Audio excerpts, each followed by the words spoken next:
after 4 or 5 minutes under the ice, I had no oxygen left in the body, but my consciousness was still there. And it was okay. I was going to sleep. There I realized I won over the fear of death.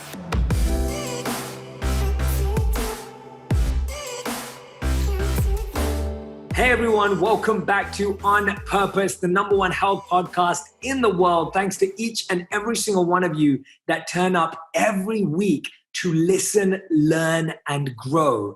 Now, you know that I love introducing you to incredible guests, and today's guest doesn't really need an introduction. I'm sure you're already a fan. This is someone that I've been wanting to interview for a very long time. We were trying to make sure we do it in person, but hey, this situation and scenario has made us connect right now. And I'm so excited to introduce you to the one and only Wim Hof, aka the Iceman. He's the creator of the Wim Hof method, a method consisting of cold exposure, breathing techniques, and mindset commitment.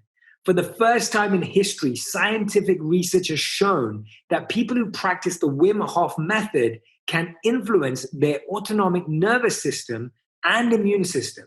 This was thought of as impossible. This is huge. Since this study, the more research has been done on the Wim Hof method, showing what human beings are capable of. Wim has been an extreme athlete with 21 official world records, climbing the Mount Everest in shorts, sitting in a bucket with ice for almost 2 hours, running a half marathon above the Arctic Circle on his bare feet, and many more amazing feats. He is convinced, listen to this, that everyone can tap into this potential without having to invest the decades worth of study, travel, and daring as he has. And so he developed the Wim Hof method, a natural path to an optimal state of body and mind. Wim teaches his method in seminars all over the world, but today we're going to talk about how you can find it all in this book, The Wim Hof Method. Wim, thank you so much for coming on Purpose. Thanks, Jay. That was a ray of light. It's incredible to see what you've done and see what you've achieved. And I'm so grateful that people like you exist in the world today, because I love this juxtaposition of wisdom and science. And I love this bringing together of these two worlds that people often think don't go together. When we talk about breath work or meditation or visualization, people often say, oh, that's that soft stuff, it's airy-fairy stuff.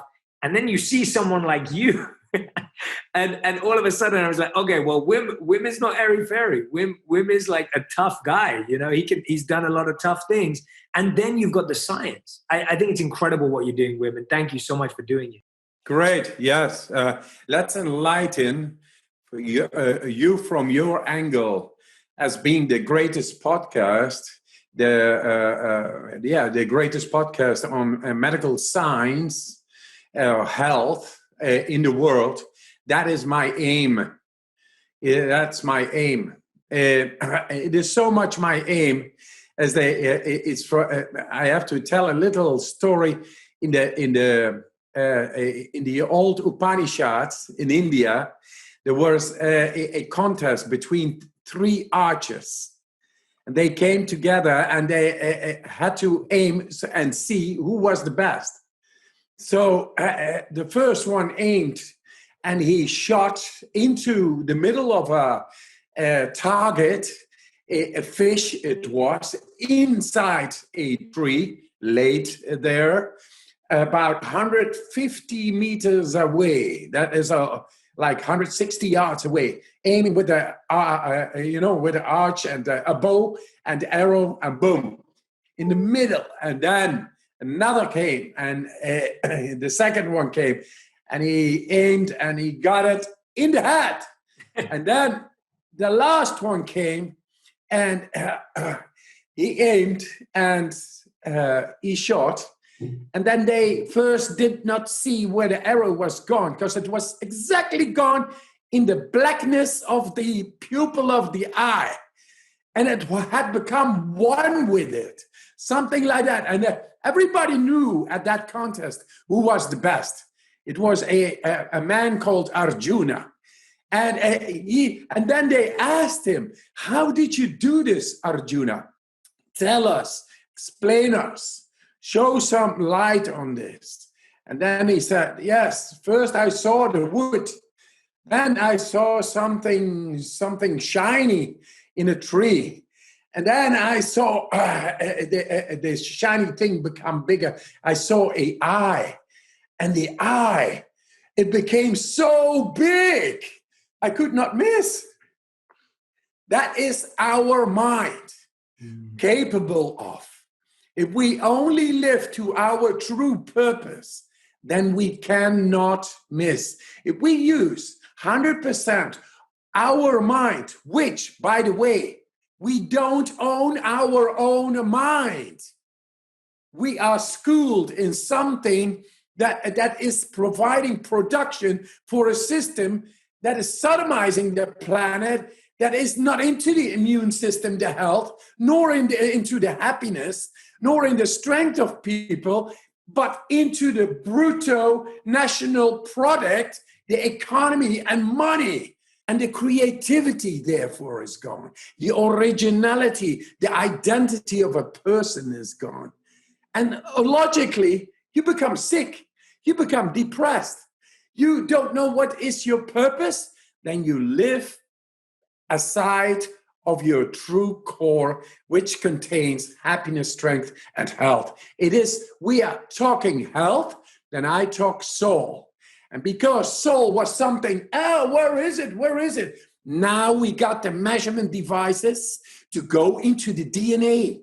And into the DNA, we are able to get and to show that we are able. I'm doing this study right now with San Francisco top researchers on the DNA, showing that we are able to get into the genome expressions, into the telomeres, the length of the time span of life, and how to influence that.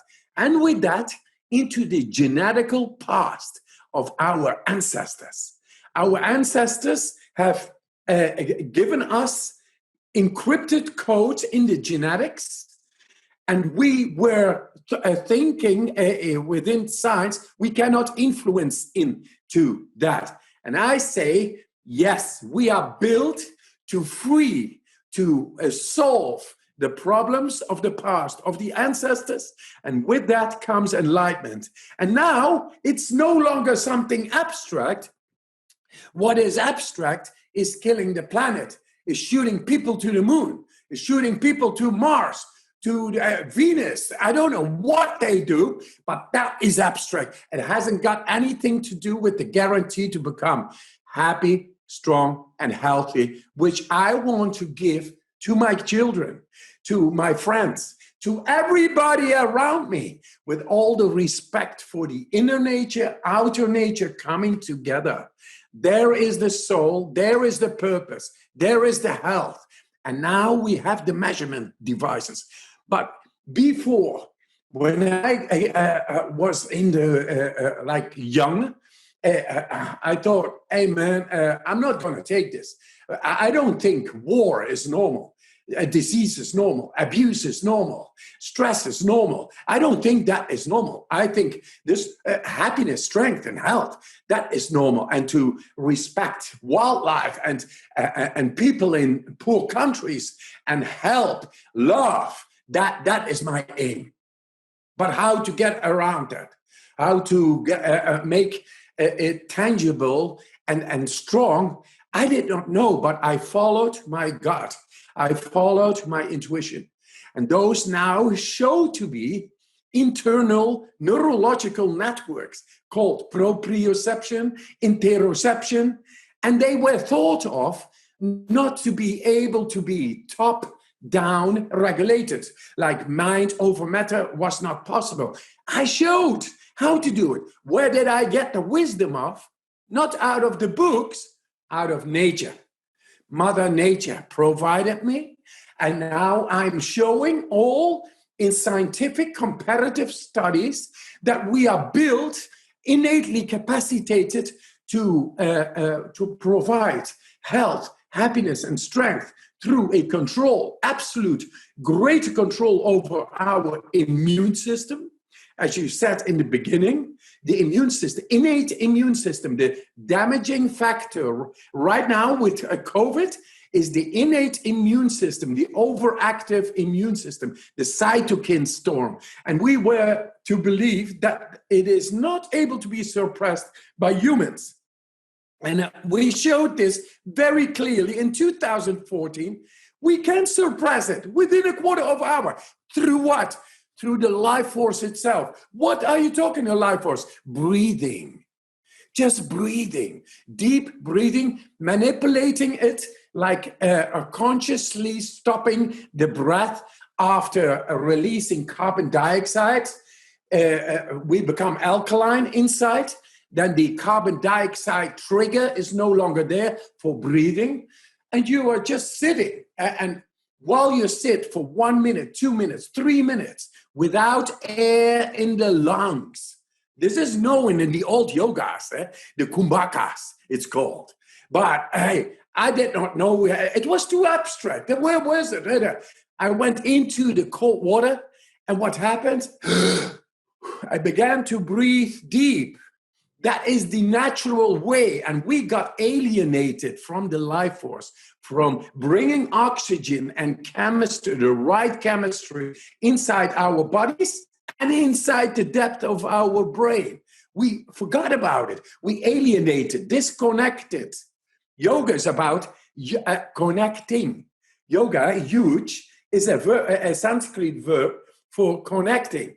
But then I was reading all the Upanishads, the Mahabharata, the Ki, the Chi, the Greek pneuma, the Christian mysticism and all. And it didn't make sense until I went into the cold water. Is when I woke up to a feeling of this is it, a feeling. And that feeling is inside. That feeling, now I know how to connect and show it to others in one day, how to connect to internal neurological networks we have never been schooled in to learn to use. And when we then get depressed, or we get the sack, or we have no money, or we have problems, we got stressed, we cannot tap into these internal mechanisms who are very able to deal with any kind of stress. That means mental, physical, emotional, bacterial, viral, doesn't matter. In the end, it is cell biological stress. And we have internal networks, neurological networks, making us able to deal with it. But we have never been schooled therein. And there we come in to show through meditation, to show through breathing, how to tap into these internal neurological networks. That is where I'm at. That's where we come together. This is a sort of an introduction, but I dive deep because you know how to go deep yourself. So we meet somewhere down there and begin to solve the paradigm. Because in the end now, people, when they take this on, they see and feel stress going away. But then you get the mindset. And the mindset is not about how to perform even better and all that. No, it's about realigning oneself to the soul. Realigning oneself to the 100% capacity of our mind. Absolutely. I'm so glad that you were sharing so many amazing stories from the Mahabharata and the Upanishads. It's, books that I've studied and taught for many, many years, and hearing you speak about them in such a relevant way is beautiful. And one of the things you mentioned there, Wim, that I think really stands tall and true above everything else is this understanding around the power of the life force and the breath and the ability to realign and connect. And for so many of us, and I felt this way, breathing was something that we never thought we had to learn how to do. We just do it. We do it badly. We don't know if we do it well. What are some of the biggest mistakes that we're making in our breathing every day for years that we're not even aware of? And what should optimal breathing on a daily basis look like? I always use the same thing. That is the deep breath.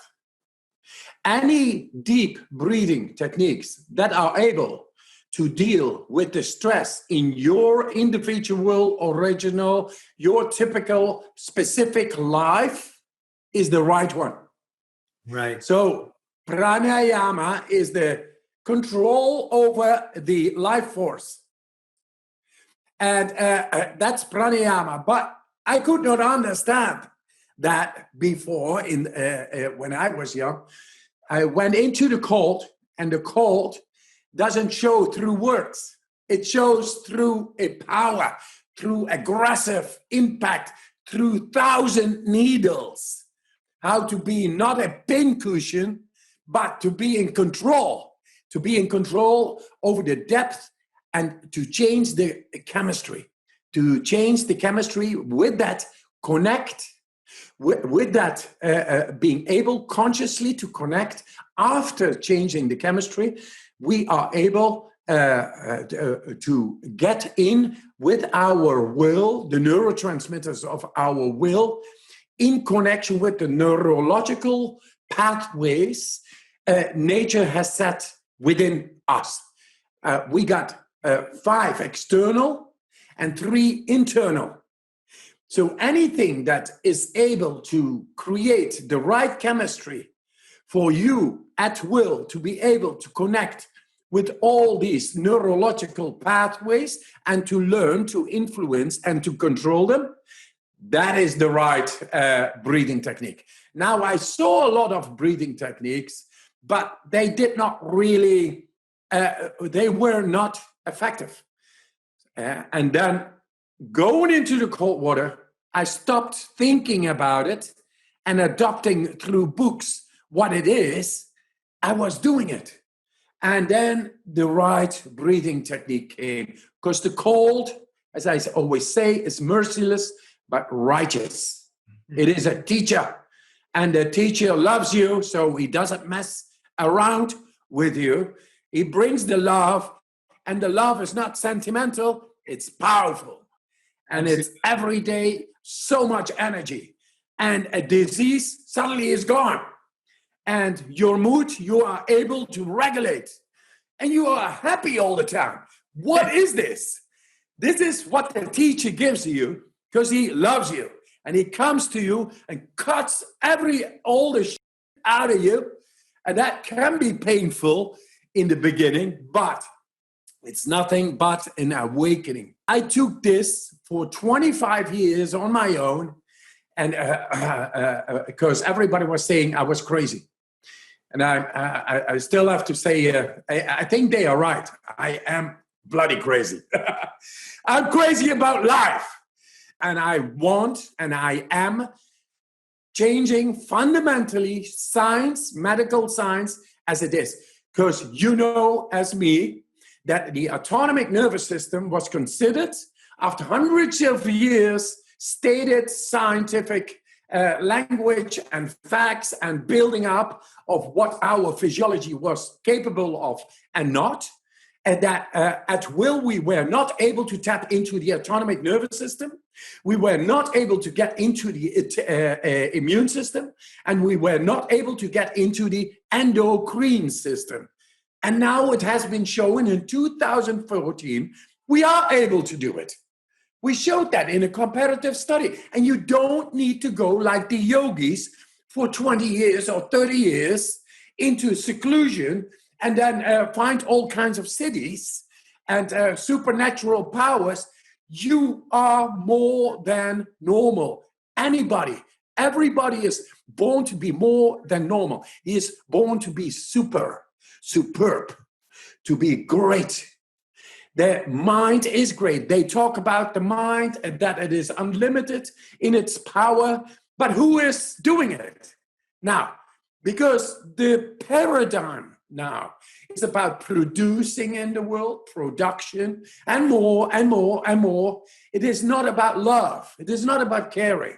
There is a sort of a moral standard and ethical standard, but it is too much polluting, too much production, too much exploiting going on. This doesn't serve humanity as it is now.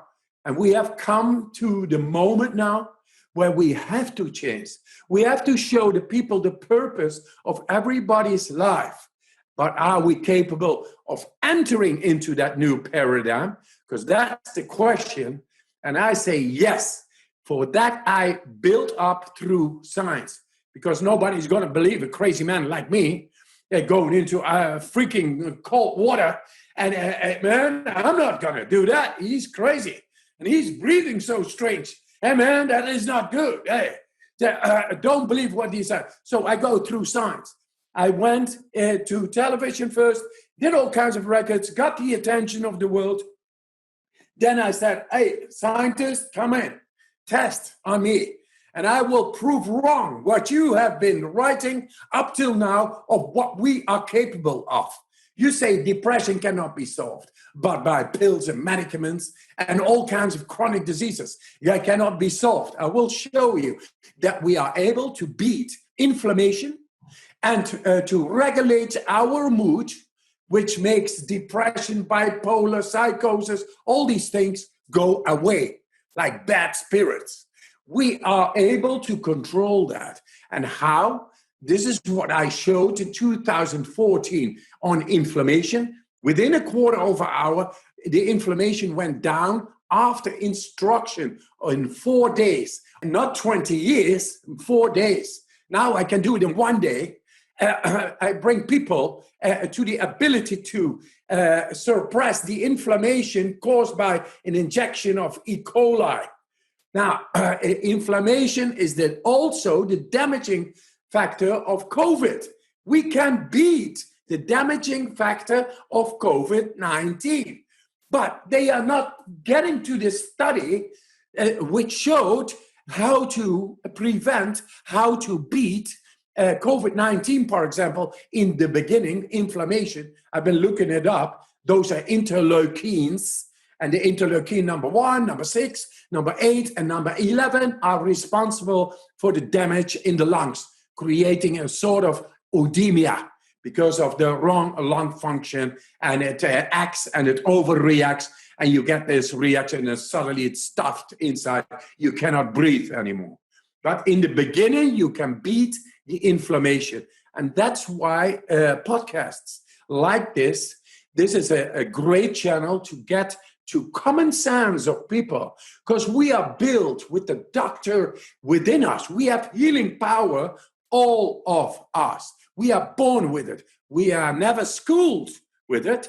We have learned to follow a paradigm of dependency on doctors, on professors, on science, on pills and medicaments and hospitals, but not the real investigative spirit.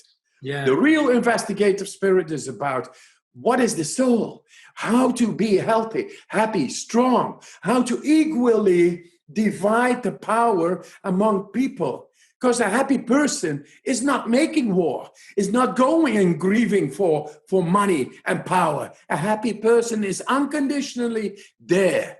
But that paradigm doesn't exist right now. And for that, I go through science again, because I begin to become too philosophical again. This is where people don't follow me anymore. And so I go back. Okay, 2014, inflammation, considered to be not being able to be suppressed by humans at will.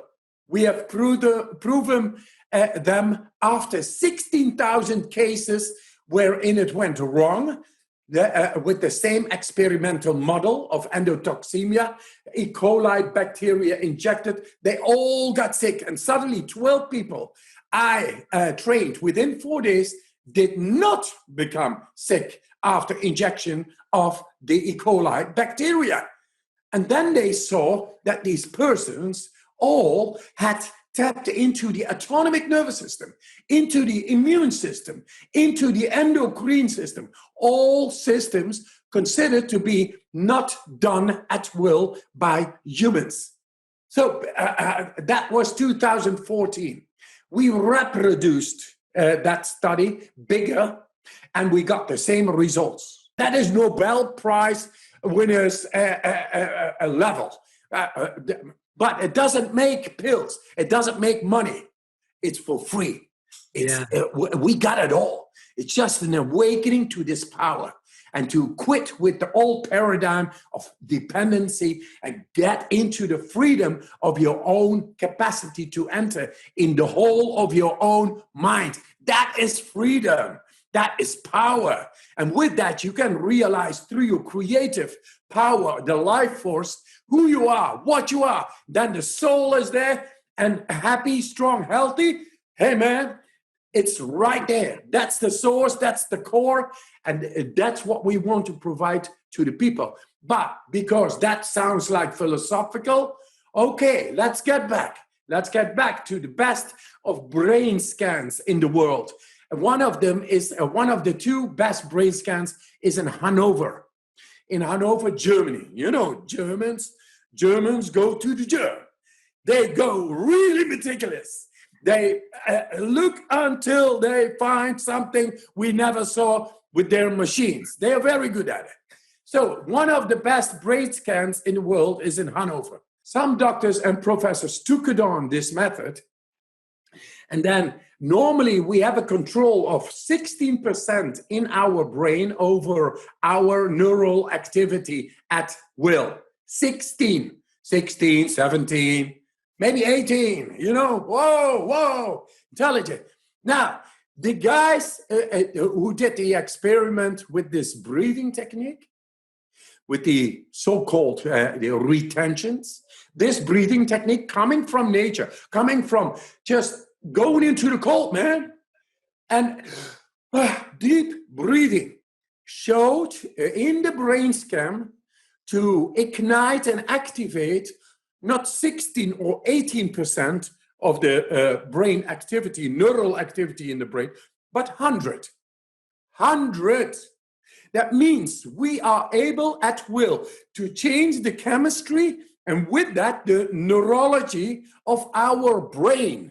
And then suddenly we are no longer captivated by the narrowed consciousness we got in and we are schooled within. We are able now to enter into that neural activity in any part of our brain and then get to know who we really are.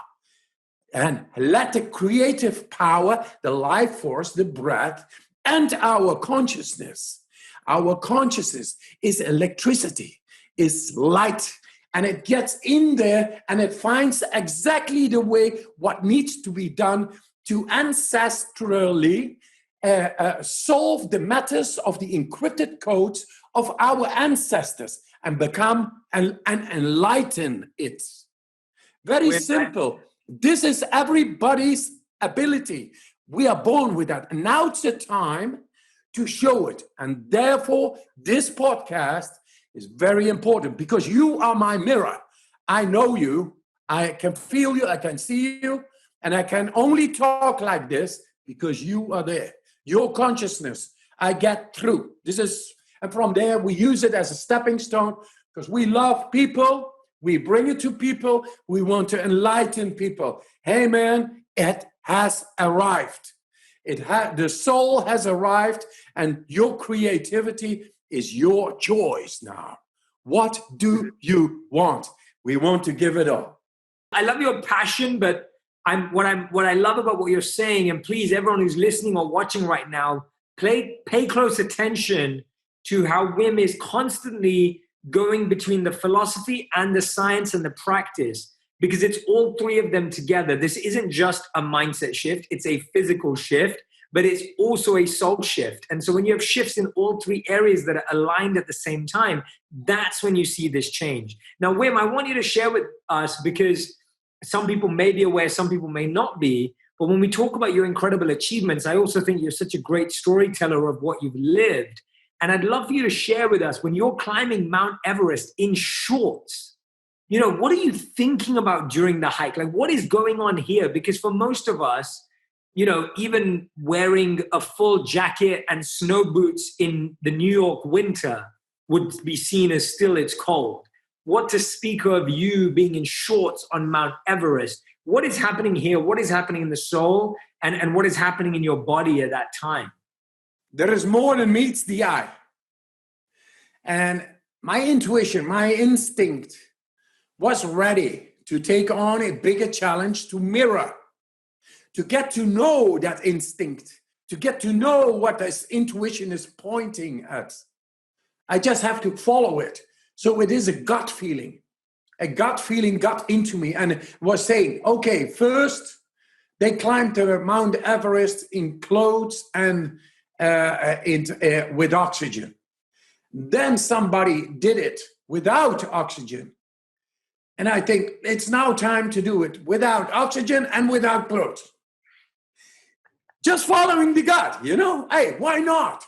I just take it as a challenge because what is in the mind, the communal mind, that is the result of the progression and evolution of our minds. And I say, okay, I want to get on because the mind where it is now is still quite incapable of bringing peace, love, strength, happiness to all the people and all the beings in the world. We got to investigate more. So I'm the guinea pig. I go and do something unknown, because that what is known is like trodden pathways. I don't want to go the trodden pathway. I want to go out there to find something new. So following the gut, I went to Mount Everest. I was there and I found myself at a certain moment, after weeks of being there, alone, suddenly covered in a whiteout on 6,000 meters. That means like 18,000, 90,000 feet. And less than half the oxygen is over there. There was no Sherpa with me, no guide. There is no road there. There is not even a path. It was snow, just white, a white out. And I was just in my shorts. And that was the moment where I met the spirit of the mountain. Why I was there, I met it fully. I shook the hands of Mount Everest right over there. My lesson was over there. At that moment, I felt, oh, now I know why I'm here. Now I am connecting with this being here. And I was not in paranoia. I was not panicking. I was not cold.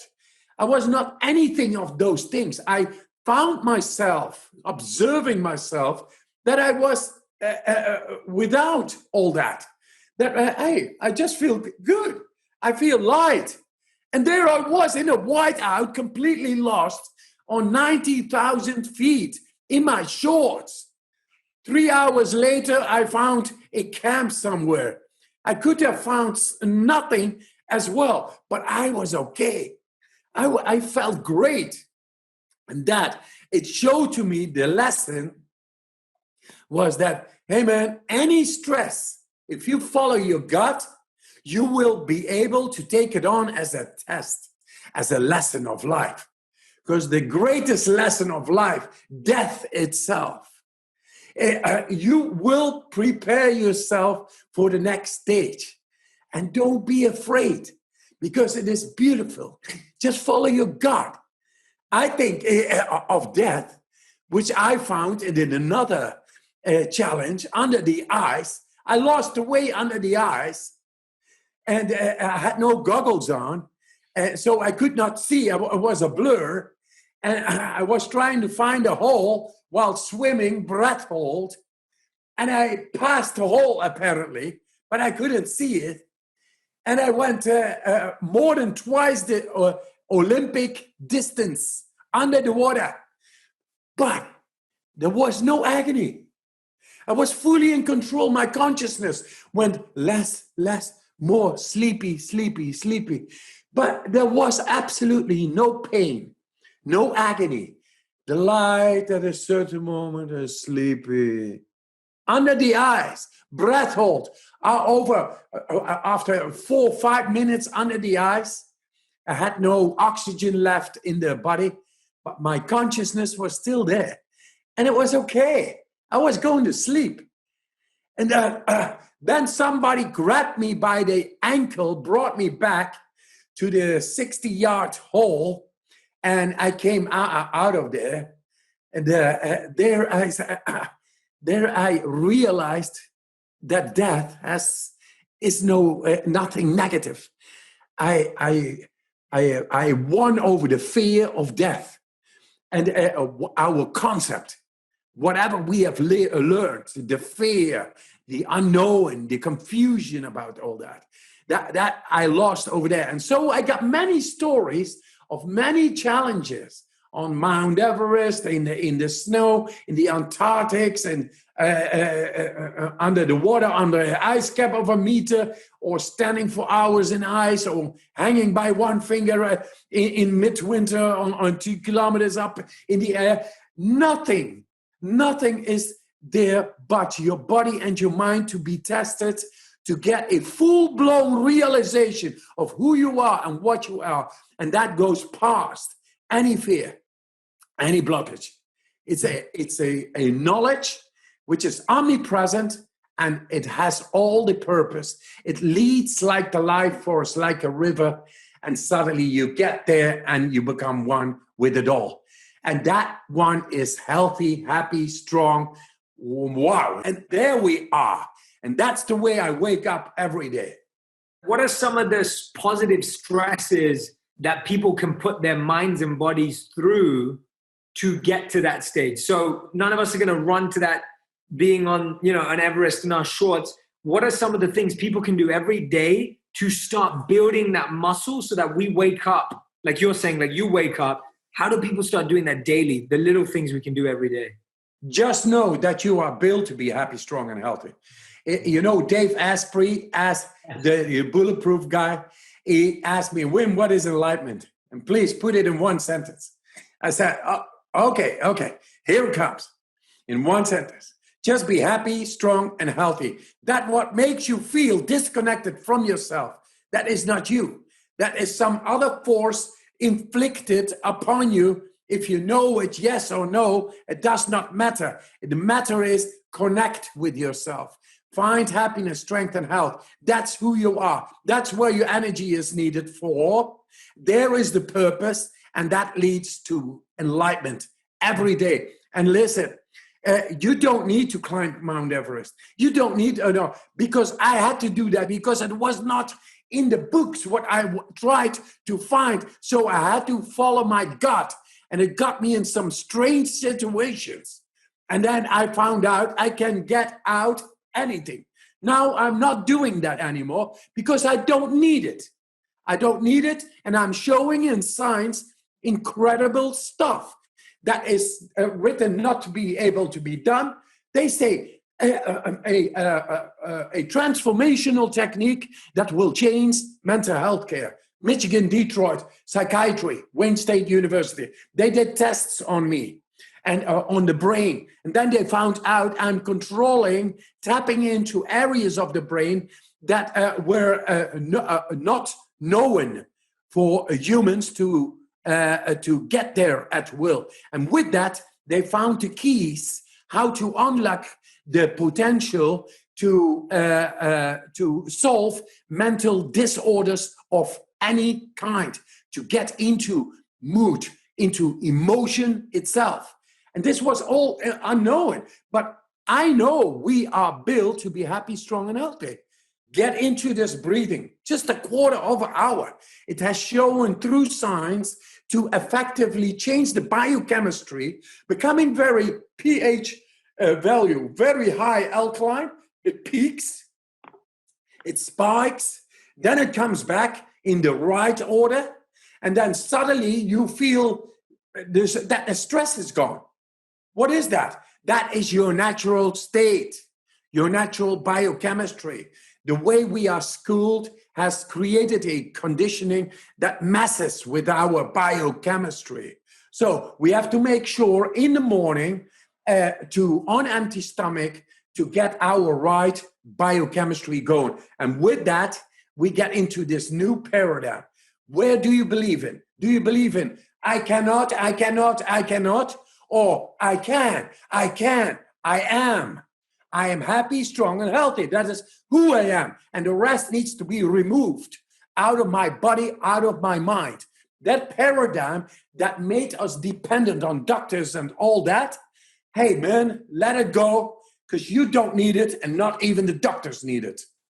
You need to be you yourself within, capacitated by Mother Nature, birthright to control 100% of your brain, your immune system, the hormonal system, lymphatic and vascular system, all the systems, because you are in connection.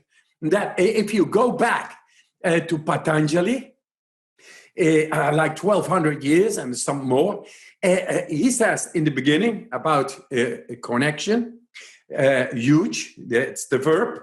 It says, Ata yoga anusasanam, yoga chitta vritti narodaha, tada drastoha, swarape vastanam. Yoga is the silencing of the modifications of the brain. Then the seer appears. The seer is who we are. But if there is this turmoil of our thinking, which are signals, which are messengers that something is wrong, that's why we think all the time.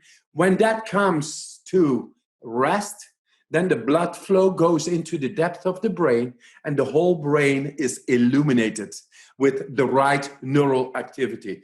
And it's done through simple breathing exercises.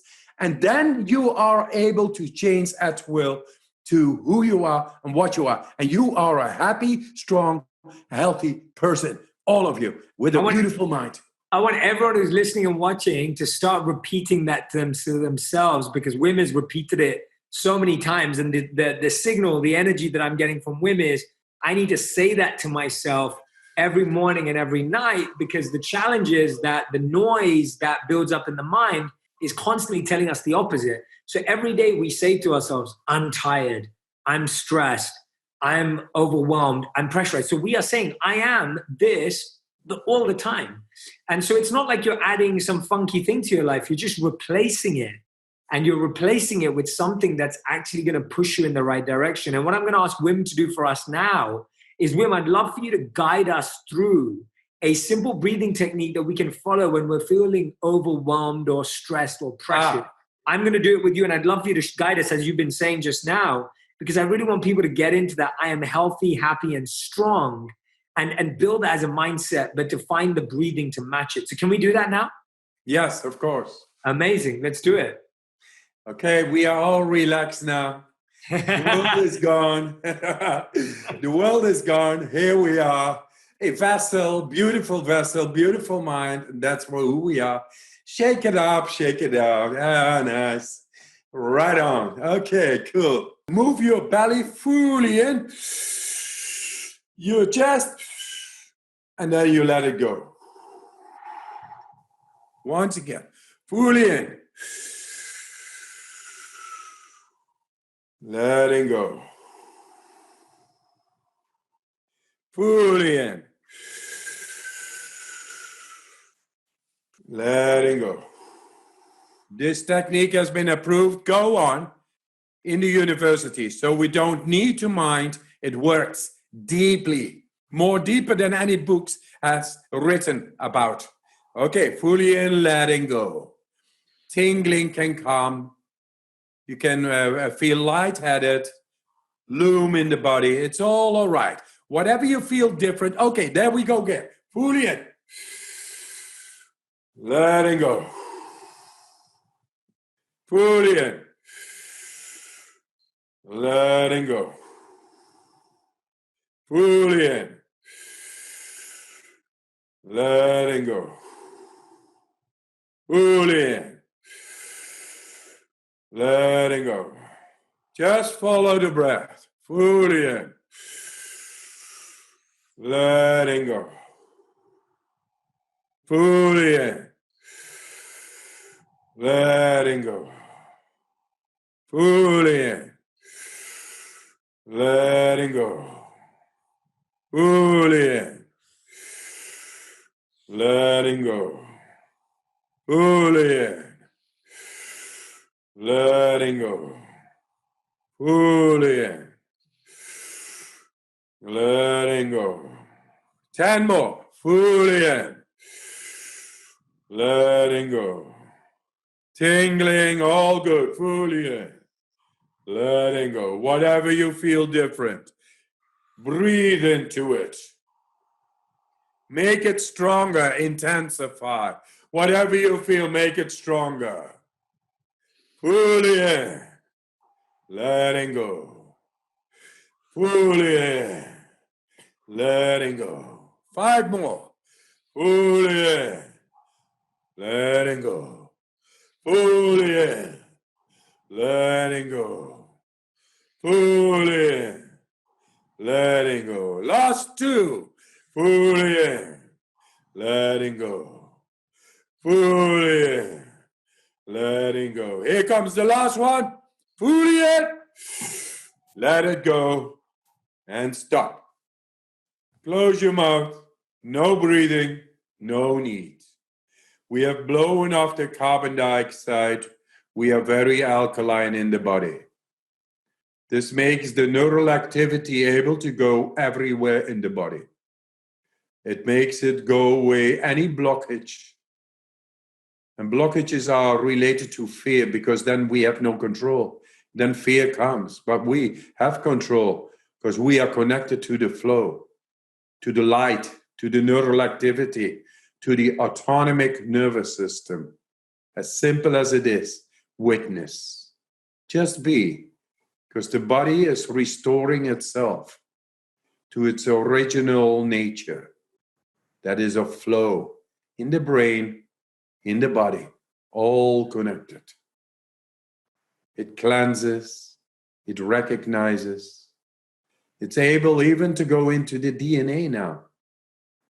Amazing. Whatever is in the depth and wants to come up, just witness and let it go. I say 5, 4, 3, 2, 1. Fully in. Hold. Fully in and hold. And squeeze it to your head. The cerebrospinal fluid, you squeeze to the head so the blood flow gets into the brain, the brainstem, the periaqueducto, the deepest of the brain. And there is the seat of the soul itself. And it gets nourishment. It decalcifies. 3, 2, 1, and let it go. If you do this 2, 3 rounds in the morning, then you for sure have changed the biochemistry, which makes you able to connect with the immune system at will, as we have shown, to the endocrine system to be able to regulate your mood, your energy, the metabolic energetic processes in the cell to create energy, and your immune system. It's all there. Very simple. Those are just 3 rounds. Wim, can it be so simple? I am sorry. It is so simple. I love it. Wim. Furthermore, it is your choice. You want to be happy? It's at your feet. You want to be strong? It's at your feet. I feel an immediate difference personally, immediate difference. I mean, Wim, that was amazing. Thank you so much. And I completely agree with you that the truth is simple, right? The truth is simple, that enlightenment is simple, that health is simple when we choose to not try and be intellectual or try and be complex. Wisdom is simple, and that's why no matter what language you speak or where you're from or whether you have a PhD or you don't, the truth is relevant and accessible to each and every person. And the truth of breath was given to each and every one of us from the beginning of our lives. So it is something that is very much ours. It is our gift. And learning to breathe in this way, the fact that Wim has said this, I recommend to everyone who's listening today, please, just for the next 7 days, let's practice what Wim has shared with us. Just every day, let's practice it every day. And just allow yourself to see if you feel a difference. And I promise you, you will. I promise you, you will. It's guaranteed, not only scientifically, but philosophically and spiritually. It's guaranteed to feel a difference. When you change something, you will feel a difference. And right now, we know that we're not waking up in the best state. We know that we're not feeling our best in the morning. So why not try something that is new, that has been scientifically tested, and that has been practiced in extreme situations as well? And so, Wim, I just want to say thank you so much today for the last 60 minutes, which flew by. You've shown us again, even in your speaking and your energy, how time can be shrunk, you know? And now I'm thinking, like, when you're going through all of that in your mind and you're climbing Everest, you're shrinking time. And I want to recommend to everyone, please go out and get the Wim Hof Method, the book, which will be released in the UK on 24th September 2020 and the US on the 20th of October, the Wim Hof Method. Go and get it. There's a great picture of Wim on the front. You know, he looks like he's just like come out of The Revenant or something like that. It looks like a shot from a movie. But please go and get it, because it's going to give you the practices to reclaim your breath. You know that I speak about it a lot, that for so many of us, we have this breath. We've never been taught how to use it. There is so much more that begins with our breath. And I can't recommend Wim, his teachings, and his books more than ever. I've had some friends who've had incredible experiences with Wim. We've had some of them on the podcast, Yes Theory, and many others who've absolutely loved spending time with Wim. So please go and grab the book. And Wim, we end every interview with a final 5. So this is rapid fire, fast 5. So I ask you a question and you have to answer in 1 word or 1 sentence maximum. Yes. So these are your fast 5, Wim. The first one is, what's the biggest compliment you've ever received? I love you, of my wife. Beautiful. Great. Second question. What do you know to be absolutely true, but people disagree with you on? What are you so sure about, but people disagree with you on? That the soul is present right here, right now, and accessible for everybody. Amazing. I love that. And next time we do a podcast, we have to talk about that. That's what I want to do next time. I want to dive into the soul next time. This time I want people to get to know your method. Okay, third question. If you could create a law that everyone in the world had to follow, what would it be? The law is to be obligated to be happy, strong, and healthy. Everybody. I love it. Number 4, what's your next challenge that you're trying to overcome? To scientifically show that the soul is no longer something abstract, that is pure science. Amazing. I can't wait for you to do that, Wim. I am going to be, I think, already just sharing energy with you today, I'm feeling like we have a lot of work to do together. Yes. And I'm really excited about that. I'm really looking forward to when we can bring people on retreats together and take them through experiences, especially with your connection to Patanjali and the Vedas. And, I just feel a lot of synergy with you. Okay, 5th and final question. What is the biggest lesson you've learned in the last 12 months? That we are unstoppable. Amazing. I absolutely love that. Everyone, Wim Hof, please go and follow him on Instagram, Iceman_Hof. Go and get the Wim Hof Method, the book. Wim, I am so excited to collaborate more with you, to connect more with you. And I am so excited for the day that you scientifically prove the presence of the soul. It will be an amazing day for humanity. It will be an amazing day for science. And more importantly, when we show them the pathway that people can actually connect with it as well. So yes. I look forward, Wim, to many more beautiful conversations, but also connections, collaborations, and sharing with each other, because I think I can learn a lot more from you. And I'm genuinely not excited. It's an understatement. I'm so grateful for what you're doing in the world. Genuinely, I'm overwhelmed with gratitude for what you're trying to do in the world. I can tell you, you are embodying a great natural power of love and conviction, determination. Like I said in the beginning, like Arjuna, we will and we cannot miss. If we collaborate, we will be able to achieve so much more and bring so much more light, which is needed and which is going to be a pleasure of ours to provide. Absolutely. Thank you so much. I'm so grateful to you. Thank you. I bow to you. And I'm excited to do more of this together. When we can travel, I finally want to meet you. Yeah, great. Thank you, man. Thank you. Thank you. And my love to your son and the team and everyone. Thank you so much. Right on, right on. I will pass it on. Yes. You're great, man. Keep on going. That was awesome. Thank you, man. I love it.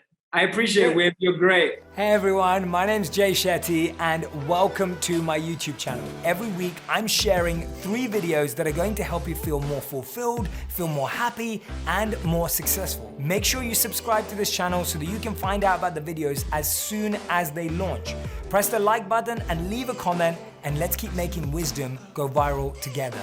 Make sure you subscribe. Every single one of you who come back every single week to listen, learn, and grow. Now, I'm really excited about bringing you fascinating guests where we can dissect their minds, understand their concepts and theories, and figure out how to practically live their messages in our lives. And you know how much I love authors and how much I love books. And I remember seeing this on a list of books that Adam Grant and Susan Cain had published. And it immediately caught my eye because the title was Think Like a Rocket Scientist. And I thought to myself, this is cool. Like, who's written this? And it happened to be a former rocket scientist. And I was fascinated because obviously, as you know, my book's called Think Like a Monk, written by me, a former monk. And I was thinking, oh, here we go. We got something in common. We're trying to challenge people to think differently. And so this book immediately caught my eye. I've read through a ton of it already and can't wait to finish it. But I'm so excited that today I get to sit with the author. Ozan Varol is a rocket scientist turned award-winning professor, author, and podcast host. A native of Istanbul, he moved to America to major in astrophysics at Cornell University, then served on the operations team for the 2003 Mars Exploration Rovers project. Varol later became a law professor at Lewis and Clark College and wrote The Democratic Coup d'Etat, published by Oxford University Press. Varol's articles have appeared in outlets such as the Wall Street Journal, Newsweek, BBC, Time, CNN, The Washington Post, Slate, and Foreign Policy. Now, this is going to be really interesting to you guys because I know you like regular content. He blogs weekly on his website, ozanvarol.com. We'll give you the link later. And Varol has delivered keynote speeches to both small and large groups at major corporations, nonprofits, and government institutions. Today, as I said, we're here to speak about his new book, which is Think Like a Rocket Scientist, the simple strategies you can use to make giant leaps in work and life. Ozan, wonderful to have you here today. Jay, delighted to be here. Thank you so much for having me on. Yeah, absolutely. It's not every day that you get to sit down with a former rocket scientist. So this is I see this as a huge honor. Or a former monk for me, you know? This is like almost the beginning of a joke, like a former rocket scientist and a former monk walk into a bar. So true. We'll see what happens next. You know, they always say like a good conversation is between like people who just have really crazy, unique experiences. And I feel like this is kind of like that, you know, like rocket scientists, at least from my uneducated brain, you know, it's all about exploring and going outward and seeing what's possible. And living as a monk is all about going inward and seeing what's possible.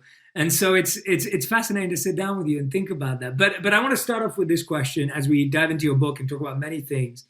How do you actually become a rocket scientist? Like what is the process of that? Because growing up, I didn't even know that existed. And often we kind of refer to it in some ways like a monk. We refer to it as a term that it's kind of like make-believe or imaginary, or, you know, it's not necessarily a real thing. So tell us that. There is no college major called rocket science. There's actually probably no one with like the official job title rocket scientist. We just use the term rocket science colloquially to refer to the science and engineering behind space travel. So for example, I was an astrophysics major, but you can also become a rocket scientist by majoring in aeronautical engineering, for example. So for me, the term is used broadly to refer to people working on space travel, people working on converting the seemingly impossible into the possible. It's great to hear that because I was thinking, wow, I was like, what if there were actually job titles called rocket scientists? It would be crazy. But tell me about this. When you decided to write this book, why did you think it was important? Similarly, like I was trying to challenge people's mindsets with my title. Why was it important for you to challenge people right now to start thinking like a rocket scientist? What is it about the thinking of a rocket scientist that is so vital and important for everyone today? So I opened the book with telling the story of President John F. Kennedy stepping up to the podium at Rice University Stadium. This was in September 1962. And he pledged to land a man on the moon and return him safely to the Earth before the decade is out. Now, at the time, this was literally a moonshot. And a lot of people in the audience thought he was crazy. People at NASA thought he was out of his mind because so many prerequisites for making the moon landing a reality hadn't been done yet. No American astronaut had worked outside of a spacecraft. 2 spacecraft had never docked together in space. NASA didn't know if the lunar surface was solid enough to support a lander or whether the communication system would work on the moon. I mean, JFK actually said some of the metals required to build the rockets hadn't even been invented. We just jumped into the cosmic void and hoped that we'd grow wings on the way up. And grow those wings we did. In less than 7 years after Kennedy's pledge, Neil and Buzz took their giant leap for mankind. And the contrast I like to draw is a child who was just 6 years old when the Wright brothers took their first power flight. So this was back in 1903. It lasted for about 12 seconds, moved 100 feet, would have been 72 when the flight became powerful enough to put a man on the moon. I mean, think about that for a second. That's 66 years. That's within a single human lifespan. And that giant leap is often attributed to technology, right? This was a triumph of technology. But I don't think that's right. I think the triumph really belongs to the humans behind the technology and a certain thought process they used to turn the seemingly impossible into the possible. So I wanted to write a book about that thought process, in part because in rocket science, it's such an intimidating term, right? Hence the saying, like, this is rocket science or it's not rocket science. So we tend to put these people in a corner and say, that's just reserved for geniuses, right? I don't want to know anything about that because it's too complicated. So I didn't want to write a book about the science behind rocket science, but I wanted to take these 9 simple strategies from rocket science about approaching uncertainty, about innovating within constraints, talk to people about how rocket scientists approach failure, how they approach success, and walk them through really simply how they can take these principles and use them in their own lives to make giant leaps. Yeah, and I love that. I love how practical that is, because I think for anyone, and obviously you've given a very grand example of, like, you know, when John F. Kennedy's pledging to go to the moon. But you think about even in our lives, like, so many times we have ideas or dreams or things that we would love to work towards, but we kind of see it as unreachable. Right. And we kind of put them and leave them there on the shelf, and we go, oh, well, that's never really going to happen for me. It's probably not possible. But what I feel like you're trying to do with this book, and that's what I saw when I was reading it, is that these 9 strategies that you share, they're actually like little steps to be able to make that giant leap in your own life. And I really appreciate that, because I think whenever you hear about these, especially these big statements, I think there's a famous statement from Henry Ford, and it was like, you know, if I asked people what they would have wanted, they would have said faster horses. That's right. And it's like, you know, that people don't have the vision to really bring that into reality. And I feel like you're trying to ground that for all of us through all these 9 strategies. And I love the studies that you do share and the stories that you do share in here. What was the one that surprised you the most, right? What was the outcome or the kind of principle that you actually thought, you know, that's actually really counterintuitive? Like, you may have thought of it some way, but actually it was like, oh no, that totally blew my own mind. I think the last chapter in the book, which is called Nothing Fails Like Success, is probably one of the more counterintuitive takeaways from the book, right? Because we tend to think of success as a good thing. I devote that chapter to explaining how success can create complacency. And I discussed 2 of the biggest disasters in rocket science history, which are the Challenger and Columbia Space Shuttle disasters, which claimed the lives of all 7 astronauts on board.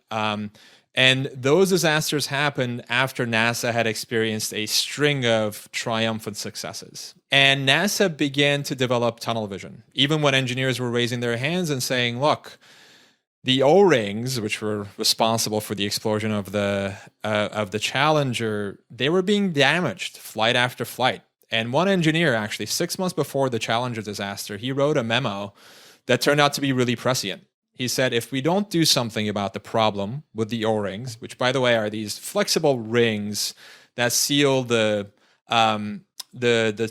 boosters to make sure that hot gases don't escape, so they serve a critical function. He wrote a memo saying that if we don't fix this problem, it's going to be a catastrophe of the highest order. I'm talking the loss of human life. But the managers ignored the engineers' requests because they thought, look, in previous missions, we succeeded, even when there was damage to the O-ring. So as long as we repeat the process that we followed yesterday, then success is inevitable.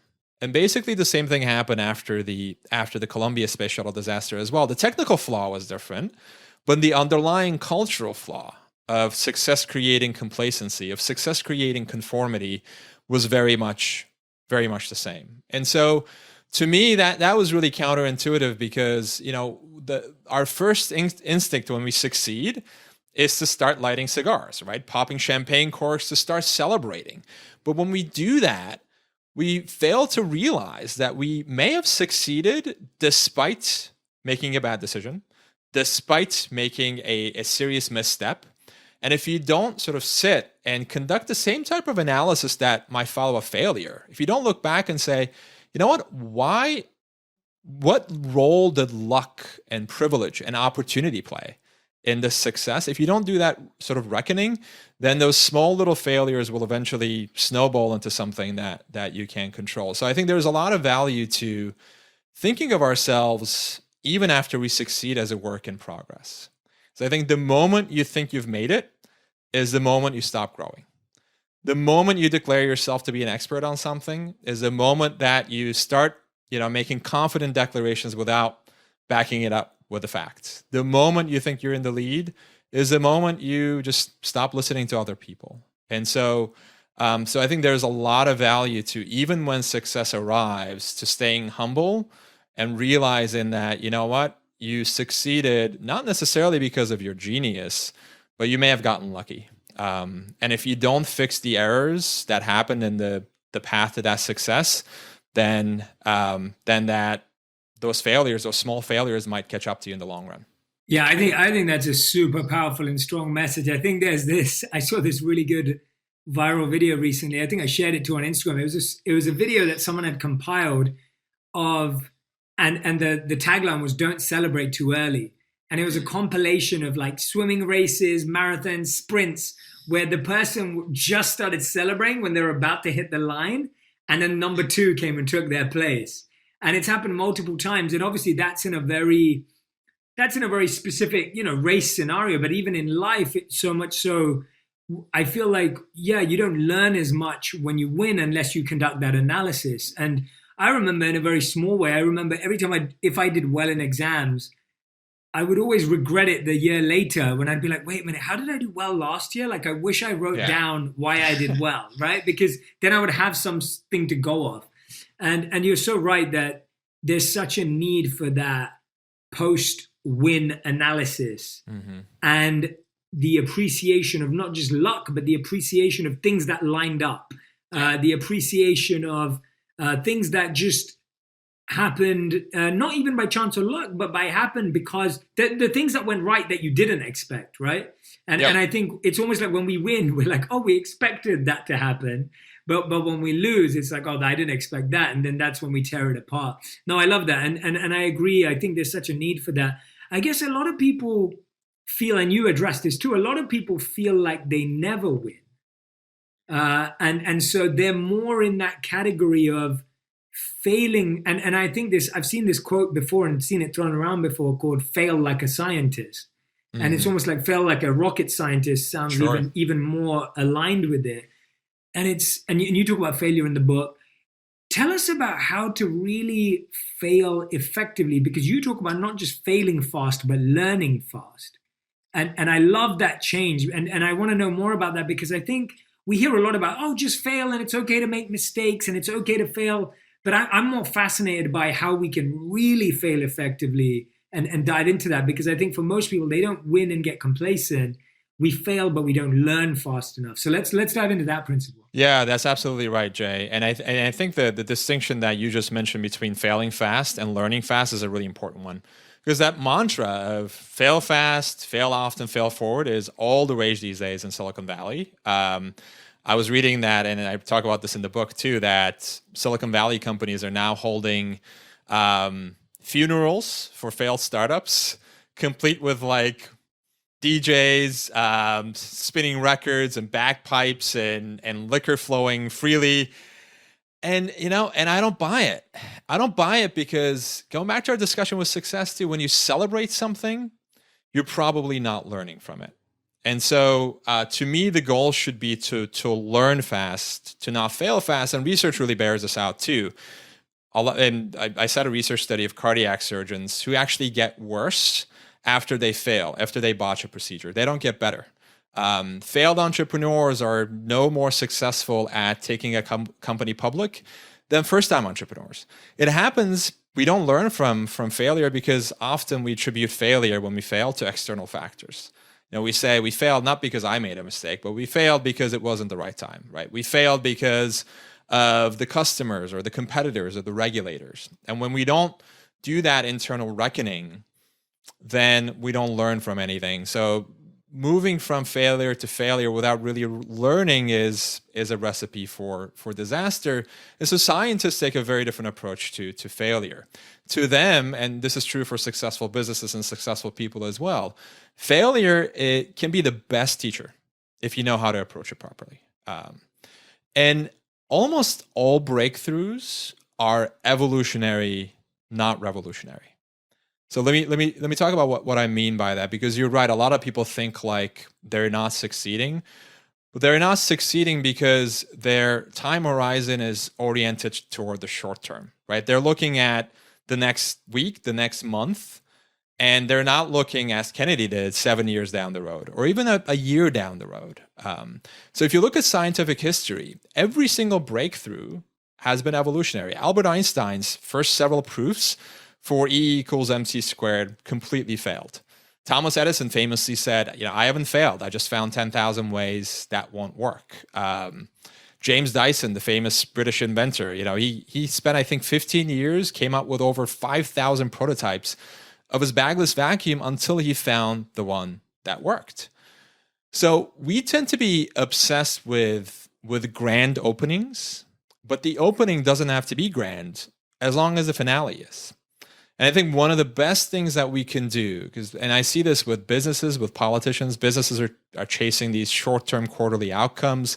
Politicians are looking at the immediate electoral cycle, but the businesses and the people who can calibrate their thinking for the long term know that they might have to endure some pain in the short term, that they might have to fail a few times. But if they're learning from each of these failures, if they're learning fast, that's going to be the recipe for creating something extraordinary down the road. And when I look at my own life, any success I had with the book came because of decisions I made 3 years ago, 4 years ago, not decisions I made 2 months ago. The really important decisions tend to have a long lifespan, but once you start planting the seeds, they'll grow slowly.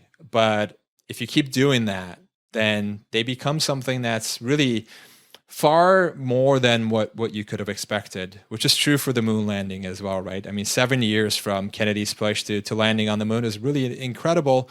And it's because, for once, we decided to look not for the next year, not for the next 2 years, but for 7 years down the road. Yeah, definitely. That reminds me of a statement I heard from Bill Gates where he said that we overestimate what we can do in 1 year and underestimate what we can do in 10 years. And I guess it's hard, though, to feel like when you're making a decision, it never feels right because we decide whether decisions feel right based on the result. And that's actually a mistake, I feel, because sometimes you can get a result that you didn't want from the right decision for you at the time. But I feel like so much of our decision making is given validation based on the result. Does that make sense? Yeah, exactly. We paralyze ourselves because we're like, I don't know if this is the right decision because I don't know what's going to happen in 3 years. So how do you make a decision regardless of trying to live 3 years ahead? Because in one sense, no one knows, right? No one can see that. Yeah, and I want to underscore what you just said, Jay, because it's so important. It's possible to do lots of things right and still fail. And it's also possible to do lots of things wrong and still succeed. Yes. This happens all the time. This happens in soccer. This happens in landing a rover on Mars. This happens in businesses. But we're so obsessed with the outputs that we forget the quality of the inputs. And so, on a personal level, the thing that I do is, and the thing that I advise other people and businesses to do, is to reorient their focus away from outcomes and toward inputs. So for me, for example, writing the book, if I'm thinking about bestseller lists and how many copies the book is going to sell, two things are going to happen. One, it's going to completely rob the joy out of what I do. I mean, I love writing. It's like the thing I love the most. When I get up in the morning, I spend 3 hours writing, and that's a great day for me. But once I start thinking about quantity of sales and bestseller lists, completely robs the joy away from what I do. And number two, and perhaps worse, when people start focusing on outcomes, they start making bad decisions, because they try to sort of anticipate what the market is going to want and sort of cater to that. That's certainly an important part of the equation, but it can't be the only part of the equation. And so often we're so narrowly focused on the outcome that we forget about the inputs, the things that are actually going to make our work great. So I think that pivot from outcome to process is a really important one. And another useful strategy that I've used in the past too, that I've seen successful businesses use, is the pre-mortem. So to take some of the focus out of the outcome, you basically say, the pre-mortem says, let's assume that whatever we're working on failed, and work backward from that to figure out what may have gone wrong. And then you sit down and say, okay, well, it failed because of X, Y, and Z. So for example, for me, the failure would be, I didn't submit the book on time to the publisher.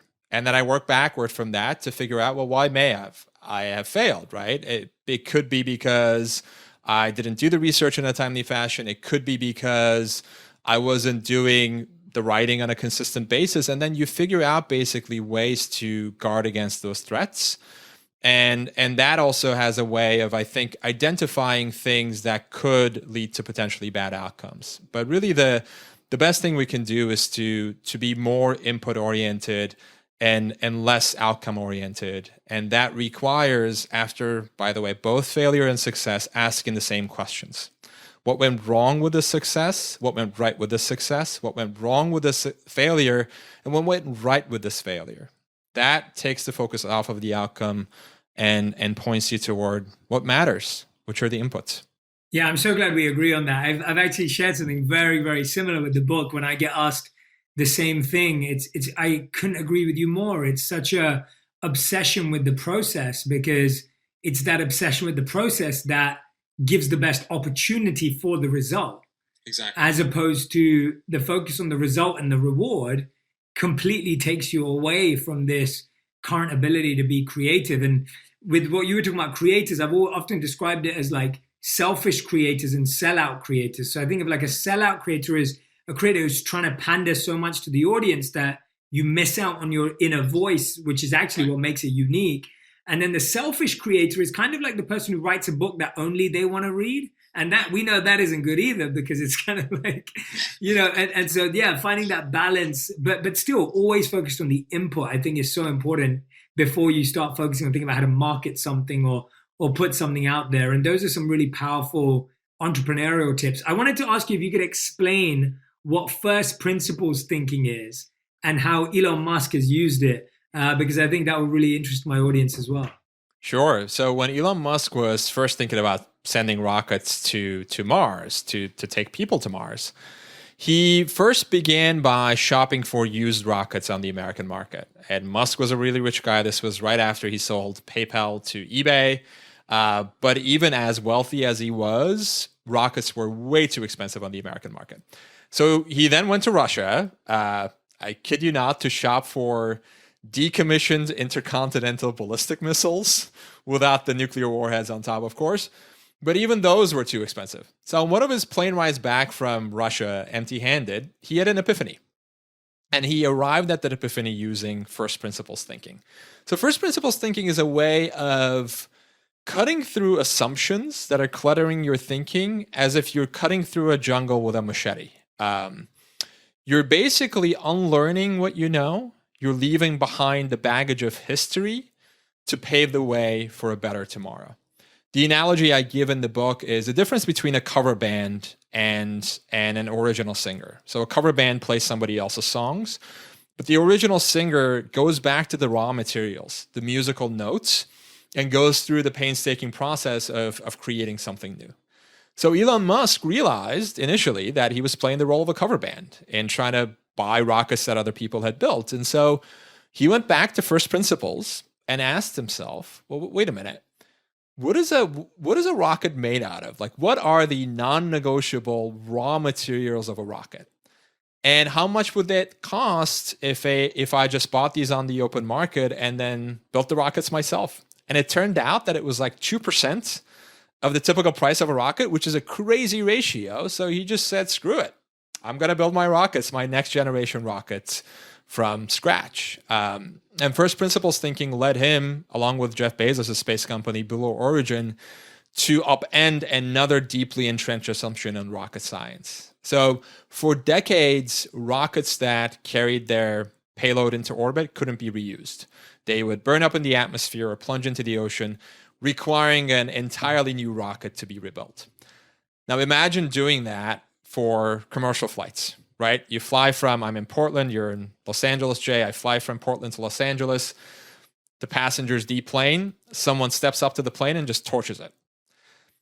Sounds crazy, but that's basically what we did for rockets for decades. And a modern rocket isn't that much more expensive than a Boeing 737, but space flight is so much more expensive because rockets couldn't be reused, at least not efficiently. And SpaceX and Blue Origin have both changed that. They're reusing numerous rocket stages, sending them back out to space like certified pre-owned vehicles. And so when SpaceX took 2 NASA astronauts to the International Space Station, it was a few weeks ago when we're recording this, but the first stage of the rocket that carried them into space landed back on this barge in the middle of the ocean. There's now a landing pad next to the launch pad at Kennedy Space Center. And that's a new thing in rocket science because both Elon Musk and Jeff Bezos were able to look at the problem in a different light than others had done before and questioned an assumption that so many people in the industry had taken for granted. That's fascinating. I had no idea. I've never heard that before. I definitely didn't know that. And it's what I like about it the most is just that I think so many of us in our life fall into the bad habit of allowing the assumptions that we hear of an industry or a group or a society or a community to become our assumptions and our reality. And it's like, almost like assumptions, just putting on other people's assumptions as if they're our clothes. And then all of a sudden it feels like there are assumptions and they just block us from being really creative, being really innovative and finding these solutions. And we may not even be trying to solve space travel. Right. But the point is that the same principle is so powerful for us, whether it's with our habits or even whether it's with what we think is possible. And I think so often we hear things like, oh, but you need money to make more money, like as an example. And it's like, oh, well, if you adopt that assumption, it means you will be waiting a very, very long time. Or we have an assumption of like, oh, no, you have to have educated or trained in this way to be in that industry or whatever it may be. And I think you're so right that all of these things end up blocking us and just kind of wasting time. They make us waste time when we think that way. Yeah. And what you strive for ends up becoming your ceiling, right? So if you're striving to be mediocre, then that's the best you can do. You can't always get what you want, as the Rolling Stones remind us. But if you aim a little bit higher than you have in the past, it's amazing. And especially if you're reoriented toward the long term, it's amazing what you're able to accomplish. I think many of us operate out of like jail cells of our own making. Like we're like gripping the bars, we're cursing the guards, let us out. But the door is open, actually. You can just get out and leave. But we're operating under so many assumptions. And by the way, this is not our fault. These assumptions usually come from social conditioning. They come from educational conditioning as well. Like we've been seduced into believing that flying lower is safer than flying higher, that small dreams are wiser than moonshots. And when you hear that message over and over and over again, it becomes your jail cell. I grew up in Istanbul in very humble circumstances, but my parents made me believe that basically if I worked hard for it, that anything was within my reach. And so when I was 17 years old, I learned English as a second language. I came to the United States by myself. My parents didn't speak a word of English, but they encouraged me to pursue my dream. So I remember I was 17 years old. I'd gotten into Cornell, and I was sitting in Istanbul, and I was obsessed with space. Even then, I mean, I was obsessed with space dating back to like when I was 5. And I was researching what the astronomy department at Cornell was up to, and I saw that a professor was in charge of this planned mission to Mars, what would later be called the Mars Exploration Rovers Project. And, if I was operating out of the jail cell that my society had constructed for me, I probably would have said, oh, like, it's amazing that he's working on this, and how lucky are the people that are working with him. But there is no way that I'm going to apply, right? Because what do I have to contribute?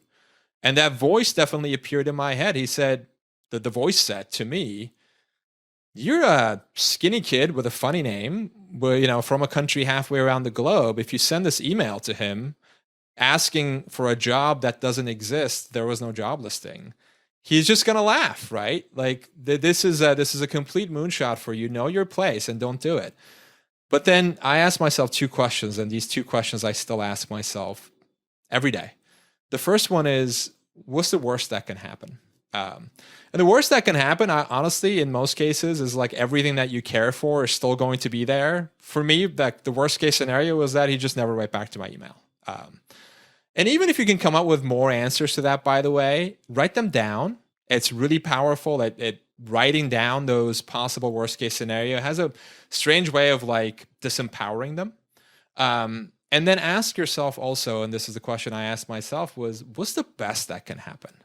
If you send this email, what's the best that can happen? And the best that can happen did happen, which is I landed a job on the operations team for this Mars project. And like 2 weeks later, I had front row seats to the action. And thanks in part to I taught myself how to program in high school.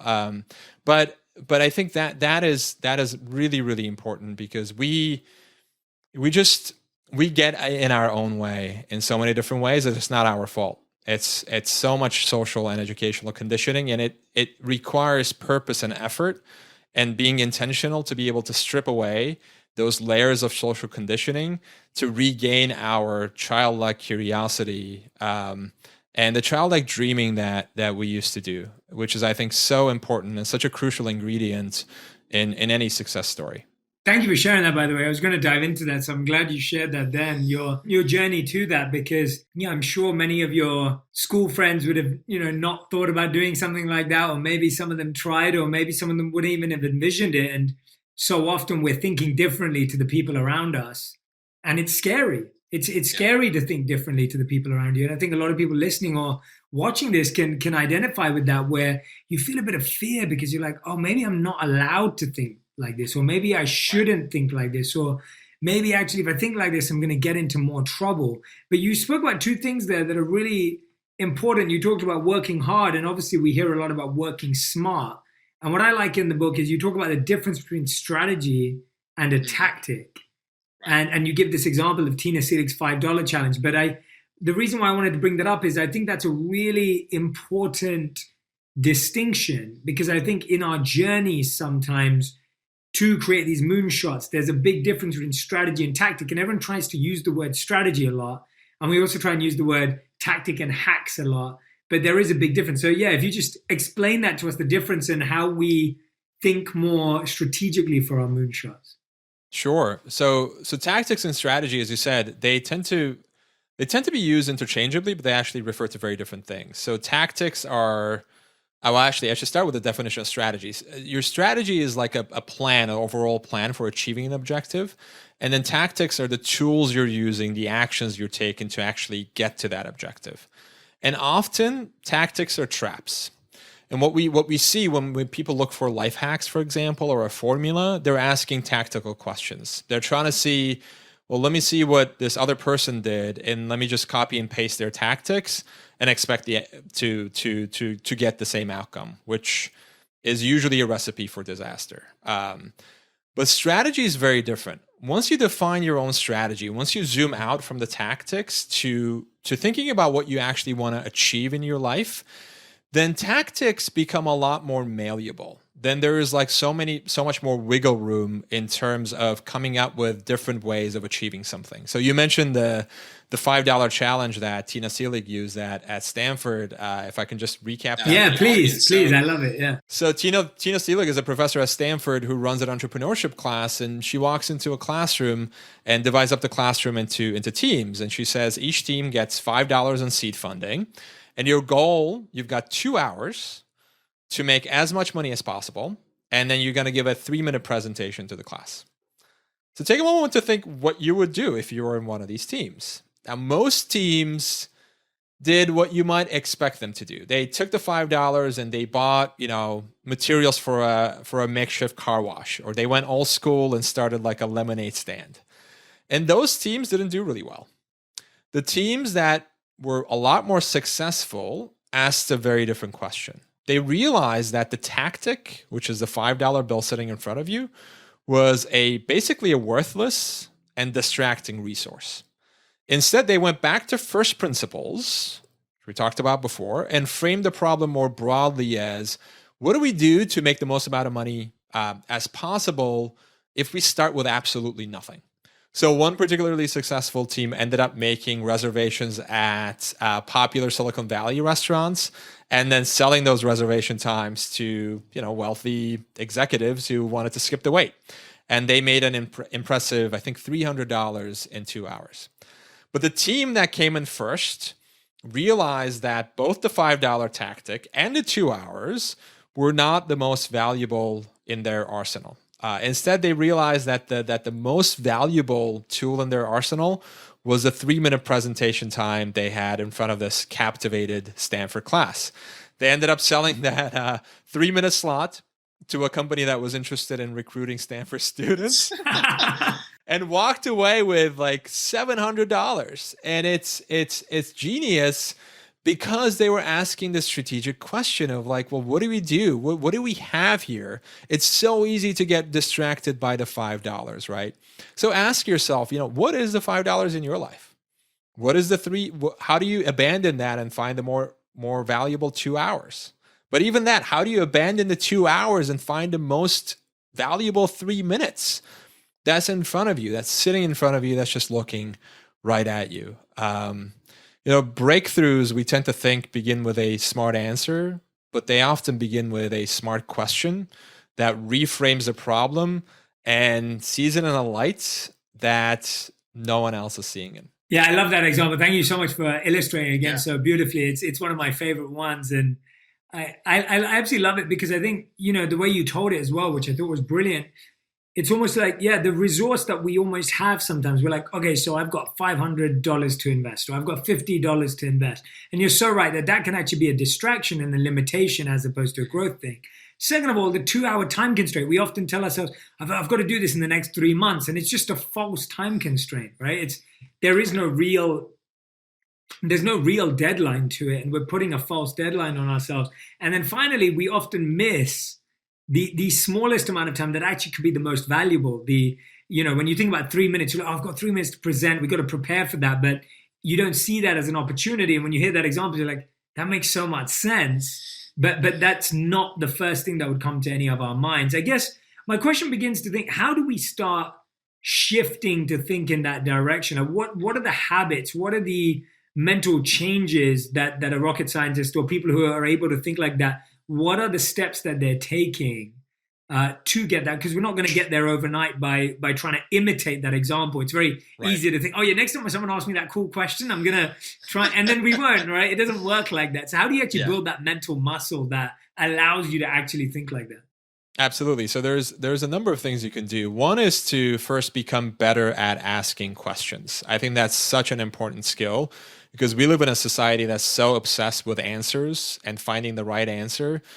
But right answers are so cheap these days. Honestly, if by the time that you can Google find the answer to a question on Google, the world has moved on. But being able to ask smart questions is a really important skill. And one of the ways that you can do that is to be able to sort of emulate the team that won the $5 challenge, is to ask strategic questions and move away from tactics. So move away from the what you're doing to why you're trying to do what you do. So think about strategy, because once you zoom out to see the strategy, then you might be able to spot tactics that other people are missing.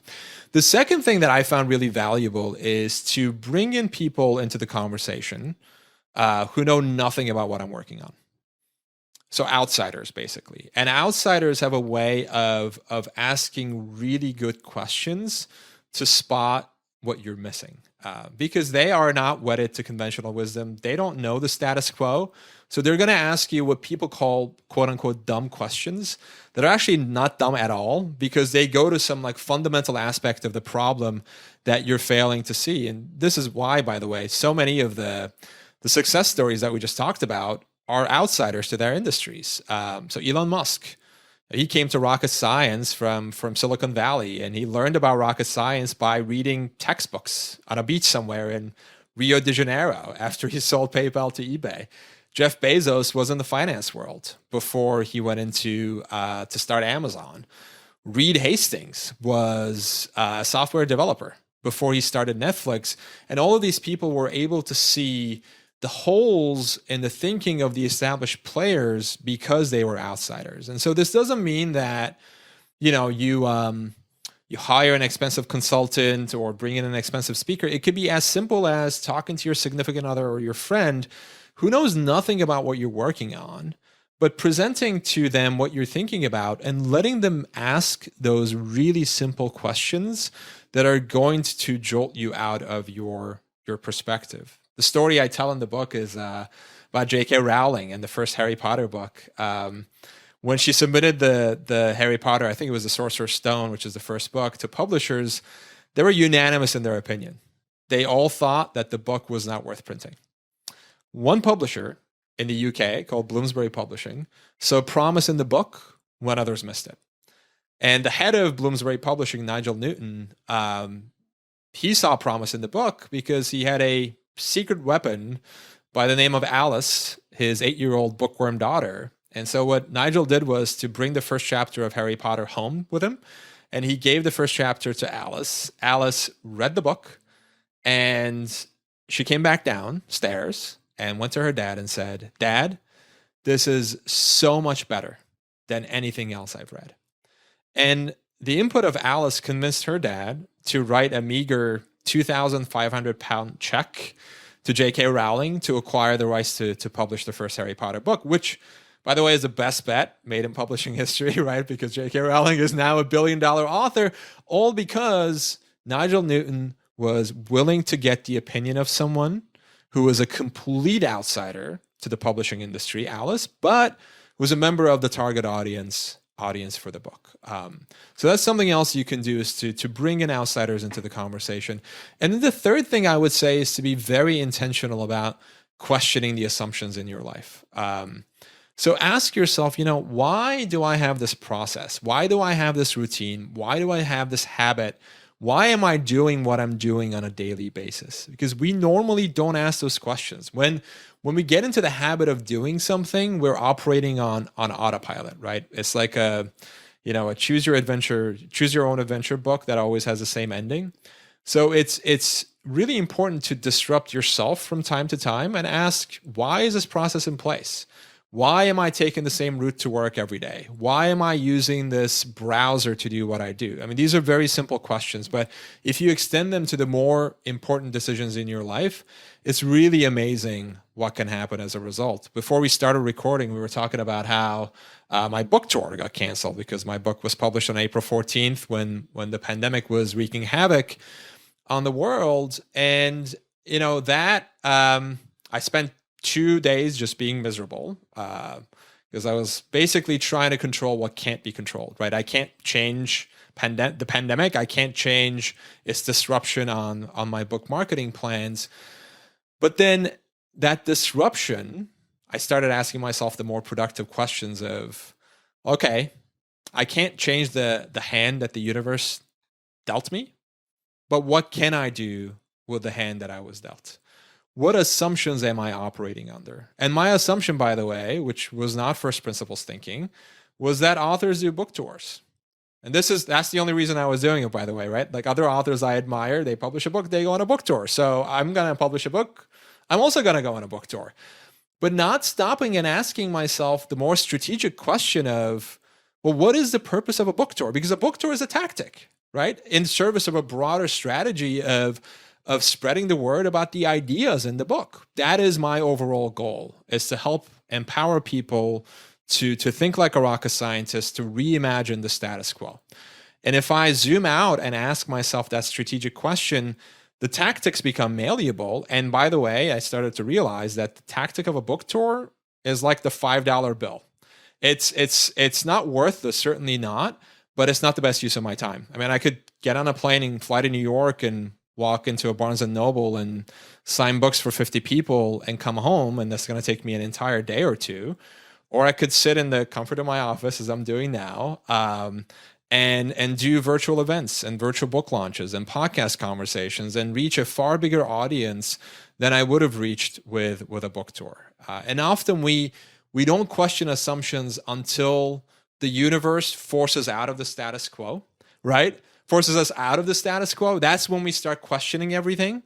But the people who get ahead are the ones who do that questioning before they're forced out of the status quo, before a crisis strikes. They're doing the questioning and asking these strategic questions to themselves before crisis comes knocking on the door. So you have to, in many cases, dig the well before you're thirsty, and think through your outdated assumptions before the universe does it for you. I couldn't agree with you more. Thank you for that very thoughtful set of steps and thoughts that we can go to, and it all comes back down to asking the right questions. And that's what we forget. You're right. Like when you ask yourself the wrong question, you get lost in a whole trajectory. Like the wrong question of like, okay, well, what are other authors doing that I have to do, right? Like that question is what leads you down this whole trajectory of planning and building and traveling, and then you coming back from all of that and go, wait a minute, that didn't make any sense. And so, or not that it didn't make any sense, it wasn't right and appropriate for the current time that we're in. And I couldn't agree with you more. So I'm hoping that everyone who's listening right now, there's a lot of subtext in what Ozan's telling us around just, really looking at the decisions you're making in your life right now, really reflecting about the steps you're taking in your life right now, and just questioning why you're doing them, what you're doing them for, why they make sense. And if you don't have a good enough answer for yourself, and that's really the most important answer, is can you answer it for yourself? Because someone else may have a perfect reason for why they think you should do something. But if you don't have a good enough reason for why you think you should do it, then it's probably not as strong as you believe it is. So, Ozan, I've got a few more questions for you before we round up. I want to ask you this question from the book. Why do you suggest we use Lisa Bedell's Kill the Company exercise? Because I love it too. It's another great example from the book. Yeah, it's one of my favorite exercises. And the story I tell in the book is from Merck and how Merck's CEO Kenneth Frazier applied it. But basically, he asked his executives to play the role of one of Merck's top competitors for a day. And so they switched perspectives and they figured out ways to kill the company, to put Merck out of business, which is when CEOs talk about change and innovation, they're asking usually the cliche questions like, how do we think outside the box? Or what's the next big thing? But those cliche questions tend to generate cliche answers. But if you play this game of kill the company and you ask your executives to come up with ways to put the company out of business, then they are, by definition, moving out of the current perspective, moving outside of the box, and looking at the box from the perspective of a competitor seeking to destroy it. Now, that's the first part of the exercise. Once you identify those threats, then you switch to the opposite perspective. So they went back to being Merck executives and figured out ways to defend against those threats. And you don't have to be a big corporation to apply that in your own life. You can ask yourself, you can play the kill the company game with your job, right? You can say, well, why might my boss pass me up for a promotion? Why may I not get this job that I'm interviewing for? Or why are people buying our competitors' products? It's not because you're right and they're wrong, it's not because they're stupid. It's because they're seeing something that you're not seeing. It's because they believe something that you don't believe. It's because they're telling themselves a different story. And you're not going to be able to see that story if you're looking at the world from your own limited perspective. And Kill the Company is a great way of forcing yourself out of that perspective and adopting the perspective of somebody else. Yeah, I think it's a great activity to do with yourself, to do with your teams, to do with anyone, because it actually allows you to think so big and broad and crazy, which being told to think outside of the box definitely doesn't do. Yeah, exactly. Or to have a creative brainstorm definitely doesn't do. So no, I love that. And thank you so much for sharing that. Okay, Ozan, so what I want to ask you now is these final 2 segments of the podcast, which are called Fill in the Blanks and the Final 5. So fill in the blanks is I read a sentence and you have to fill in the final word. And the final 5 I'll introduce straight after that. So are you ready? Okay. Yep, ready. So challenging conventional wisdom starts with getting out of your jail cell. Absorbing complex issues begins with simplifying them. Nice. Reframing a problem welcomes better answers. What impresses me most about humans is their ability to adapt to the uncertain. Nice. Good. Okay. These are your final 5. So the final 5, these are questions that are answered in 1 word to 1 sentence maximum. You're very good. You followed the rules, which is always wonderful. Not everyone always does. So I really appreciate those answers. So here we go. Some of these are a bit more personal. So if you feel the need to talk a bit more, you can. The first 2 sure. Especially. How often do you walk Einstein, and do you find yourself to be more creative during those times with him?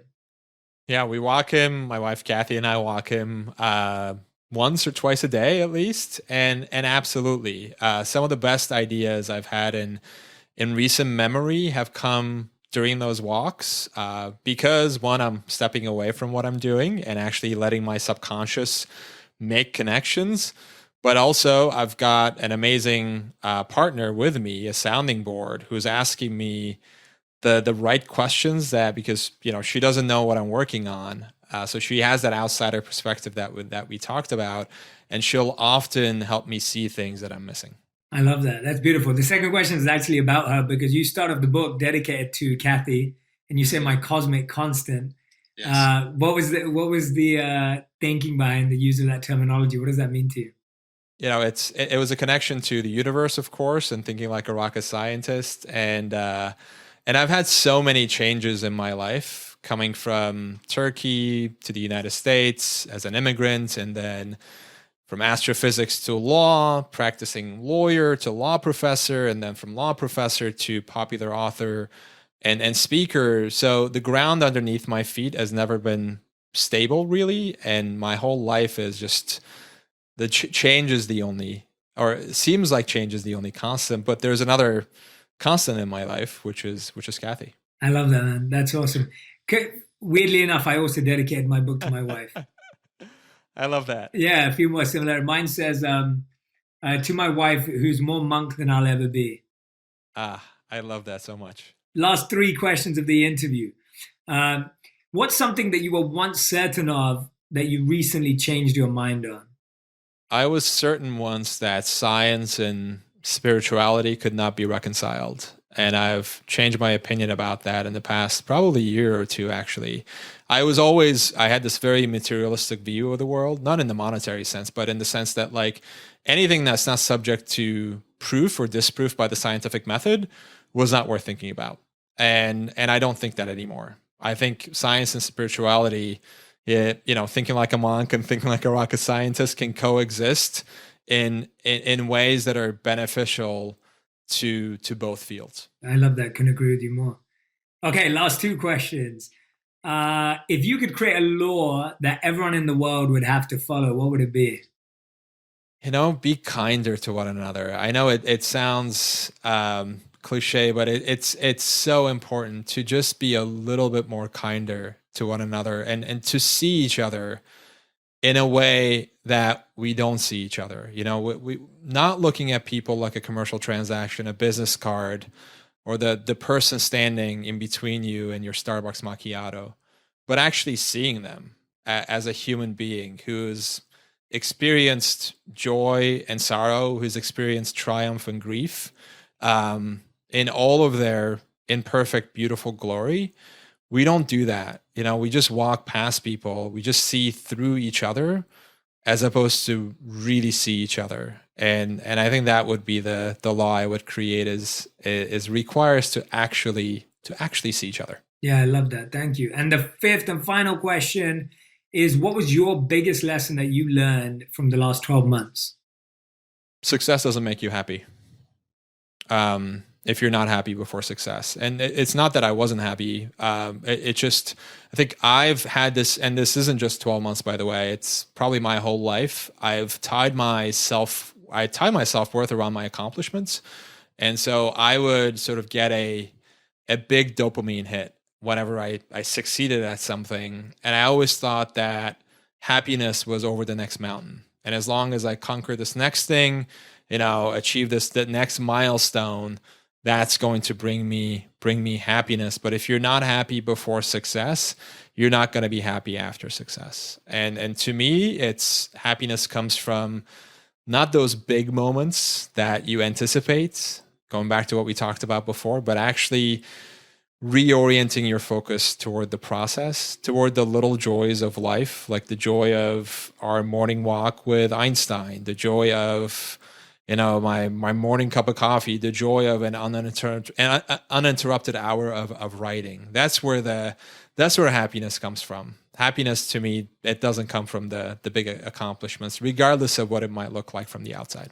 Whenever we first admit that, it's hard to kind of stomach it sometimes, like I've also for a long time realized that in at least in my opinion, happiness and success are two different things. Yeah. And success is based on what I achieve, and happiness is based on how I feel about myself and how I feel about what I'm doing and contributing. And I don't think happiness, if you're happy, it makes you more successful. And I don't think if you're successful, it makes you happy. I think they are just what they are. And it's okay. Like I think I have dreams to be happy, and I also have dreams to be successful, and I have plans to be happy, and I have plans to be successful. And I see them as separate. They give me a different sense of meaning and fulfillment in different ways. And when you try and interconnect them, which is what I think you're saying, there's so many of us for so long believe that if we're successful, we'd be happy, or the opposite too, which is, if you're happy, then you'll be successful. And that's not true either. It doesn't really matter. And you can define what each of them are for you. So no, thank you, Ozan. Thank you for sharing that, and really appreciate everyone. This is Ozan Varol and the book, Think Like a Rocket Scientist. Simple strategies you can use to make giant leaps in work and life. You can go and grab a copy now. I obviously highly recommend this book. I think it's fascinating the way Ozan tells stories. He's a phenomenal writer. Of course, you can check out his blog as well. But the book definitely goes to that point of just crystallizing a lot of these really, really important and fascinating tips. And that's what I love about the book. It's like, it's stuff that will make sense, but it will be so much more practical and deeper for you as you dive in through the stories and the studies that Ozan makes really, really clear for us, like he's done today. Ozan, thank you so much for joining in the On Purpose family. Really, really grateful to meet you. And I hope we actually get to meet in person one day too. Yeah, I love that as well. You just live right down the coast here. And if I can say one more thing, Jay, I'd love to offer a special bonus to your audience for getting a copy of the book. If you head over to rocketsciencebook.com/purpose, you'll find 12 short videos that I recorded. These are like 3-minute bite-sized videos with practical, actionable insights from the book that you can implement right away. I'm also going to share with you a 30-minute productivity video that I have that takes you behind the scenes on sort of how I structure my days and how I get more done in less time. And you can find all of that at rocketsciencebook.com/purpose. Thank you so much for offering that. I really, really appreciate it. And make sure you make the most of that. rocketsciencebook.com/purpose to get all of that information. And it's all free. So yeah, please go and grab it. Don't miss out on the opportunity. Of course, go and grab a copy of the book at Amazon, Barnes & Noble, and I'm sure all other good bookshops. Thank you so much. Ozan, thank you so much, man. My pleasure, Jay. It was such a fun conversation. Thanks for having me on. Hey everyone, my name's Jay Shetty and welcome to my YouTube channel. Every week I'm sharing 3 videos that are going to help you feel more fulfilled, feel more happy, and more successful. Make sure you subscribe to this channel so that you can find out about the videos as soon as they launch. Press the like button and leave a comment, and let's keep making wisdom go viral together. Make sure you subscribe.